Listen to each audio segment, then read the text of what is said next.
Minnesota tonight.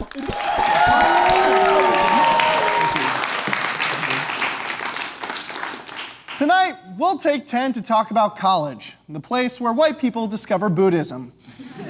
It's September, the month where thousands of new students start their first semester at Minnesotan colleges and universities. It's an exciting time. They are just beginning their 4-year journey filled with late-night paper writing, self-discovery, and posing for stock photos with your multiracial group of friends. As a state, Minnesota sends a lot of kids to college. According to the Office of Higher Ed, nearly 70% of public high school graduates seek some form of post-secondary education. For these students, college is sold to them as a pretty sweet deal. You spend 4 years learning big words and curating your laptop sticker collection until you dress up in a knowledge poncho and walk into the adult world ready to get a job and lead a successful, productive life. And when it works out, it's great. For students who receive a college degree, there are some serious benefits. College graduates land jobs with better incomes, more benefits, and depending on the occupation, over the course of a lifetime, they'll earn around $1 million more than those with only a high school diploma. And that number doesn't even factor in the valuable memories of the crazy parties thrown by your art rock fraternity, Phi Beta Zappa. I know. But unfortunately, for many students, the reality doesn't live up to the promise. To illustrate, let's follow a fictional college student as he goes through school. Let's give him a stupid made-up name like Jonathan Gershberg. Jonathan is your average college student. He enjoys running, flirting, and if you believe his college application, nursing baby birds, he's willing to regurgitate into a sparrow's mouth. Just imagine what he'll add to the campus community. Now, as an average student, there are no guarantees that he will graduate. That's because statistics show that only 63% of Minnesotan college students end up graduating from 4-year colleges, and less than 50% graduate or transfer from 2-year community and technical college programs. That means close to half of students who enter college in Minnesota will ultimately drop out. Even worse, only a small percentage of those college dropouts are Kanye West from 2004. You might imagine that these dropouts are either tech whizzes or just kids who would like to focus on performing with their reggae-influenced Billy Joel cover band, Piano Man. But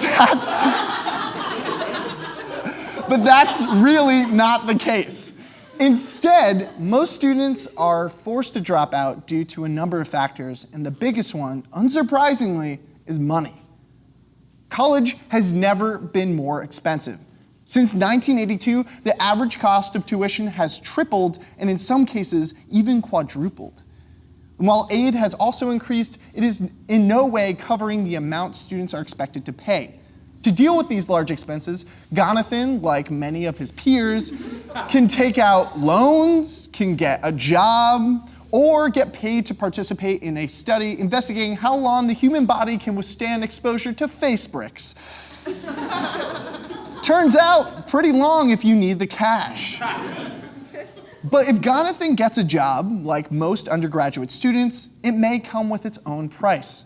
According to a study by Georgetown University, students are working more hours than ever, but still unable to cover the cost of college. In order to pay for a full tuition at minimum wage, workers would need to work an average of 48 hours a week, which would leave little time for studying, let alone practicing with his socialist improv group, Grapes of Laugh. It's a real shame. Because of this, it comes as no surprise that working more than 20 hours a week while in college has negative impacts on students' academic performance, which makes sense. Think about it this way.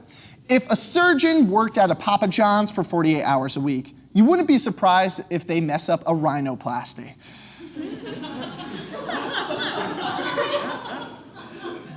But students often don't have a choice. Many work to make ends meet, and unfortunately, the ends don't always meet. A 2015 survey found that 1 in 7 Minnesota college students had run out of food and didn't have enough money to buy more at least once during the school year. And even if somehow our buddy Jonathan stockpiles enough ramen for his first year of college and is one of the 70% of students who make it through their freshman year, he'll have to start taking classes in his major. That is, unless his major is keeping it chill all the time. Hope so. In order for Jonathan to do that, he is going to need to take a certain amount of classes each year. And in order to graduate on time, he'll need the help of his college advisor, who will direct him on which classes to take. But these advisors, along with the hundreds of other counselors, administrators, and tutors that colleges hire to support students, are overwhelmed by the number of students they work with. Many don't have time to even help students plan for graduation, or create spreadsheets that track which professors they told their grandmothers had died. Because of these limited resources, many students rely on their families for support. And if you are first in your family to go to college or come from a low-income household, you may not know someone who can help you through the inevitable challenges you will face in college. Take a look at just how stark a difference that can make in how likely Jonathan is to graduate. The big difference wasn't how hard a student studied or how well they did in high school. The most important indicator was a student's household income. National studies reflect the same divide. Students from wealthy families graduate at more than twice the rate of students from poor families, including students who share the same SAT scores. That's incredibly disheartening. That means regardless of how intelligent or hardworking you are, you might not make it to graduation because of the fact that you grew up on chicken in the sea rather than caviar, or hand-me-downs rather than tailored suits, or a single mom rather than a single butler. With the high cost of tuition and dismal graduation rates for students from under-resourced backgrounds, you would imagine the state of Minnesota would be pretty concerned about giving universities and students all the resources that they need to overcome these barriers. But let's take a look at what then President of the University of Minnesota system, Bob Bruininks, said as he testified before the House of Representatives about the importance of funding the state's higher education system. For several years now, we have warned of a future tipping point in which we would no longer be able to sustain deep cuts and remain the university our state expects and our state deserves. We would be forced to re-examine the impact and the financial viability of entire operations in the University of Minnesota system. Statewide services, entire schools, colleges, and campuses, the level of enrollment in critical programs, you name it. That's right. He fought for the university the only way universities know how, by giving a super boring lecture in the middle of the day. And right after he made that speech, the House of Representatives convened and voted to cut state funding for Minnesota's public colleges and universities by 19%, totaling $320 million in annual cuts. Let that sink in for a moment. That's a lot of money. In his testimony, he literally said, "We are at the tipping point. Don't go past the tipping point." And the House of Representatives was like, "What was that? You want us to go past the tipping point? Go past the tipping point is what you said? Okay, well, just do it if you say so." And just listen to what that's going to mean.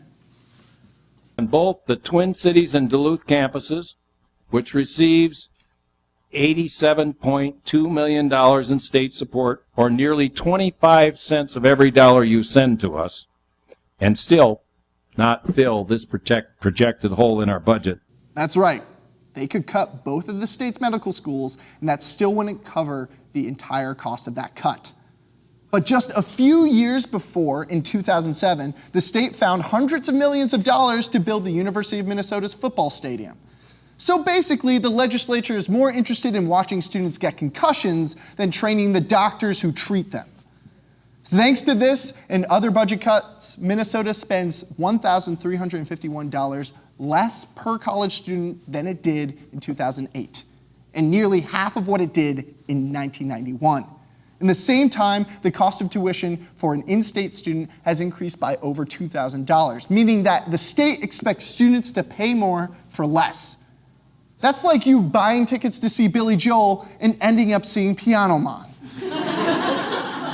In the end, Jonathan, like many Minnesotan undergraduate students, drops out, which is terrible, and not only because he can no longer play with the campus frisbee golf nonprofit, Frolfers Without Borders.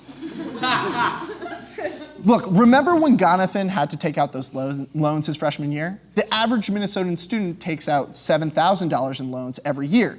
So Jonathan will be paying hundreds of dollars a month for at least the next 10 years with nothing to show for it. But it doesn't have to be that way.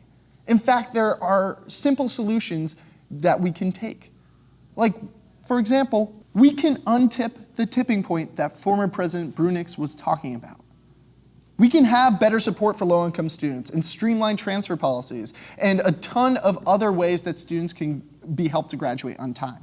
But all that depends on state funds for colleges and universities. Higher tuition at public universities is largely caused by state funding cuts. With less state support, we have no choice but to increase the costs, and students like Jonathan have no choice but to take bricks to the face to pay it off.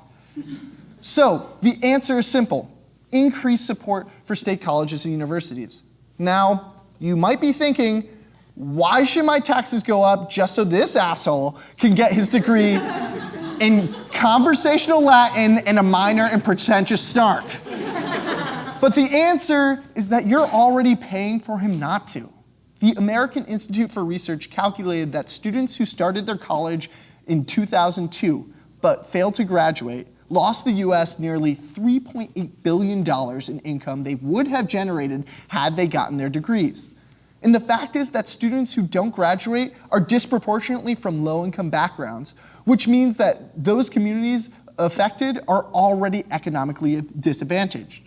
So if we believe that higher education is really the key to upward mobility, we need to make sure that Minnesotan colleges and students have every resource possible to succeed and graduate. Let's give them a chance. Because if Jonathan and kids like Jonathan don't graduate, we'll be missing out on a lot of amazing things. What if Jonathan becomes a doctor, or a lawyer, or a semi-successful comedian with his own show where he can use as many unflattering pictures from his past? I'd say if we didn't have that, we would be in serious trouble. Also, his mother, Shmamie, would probably fucking kill him. I'm Jonathan Gershberg. Stay nice, Minnesota.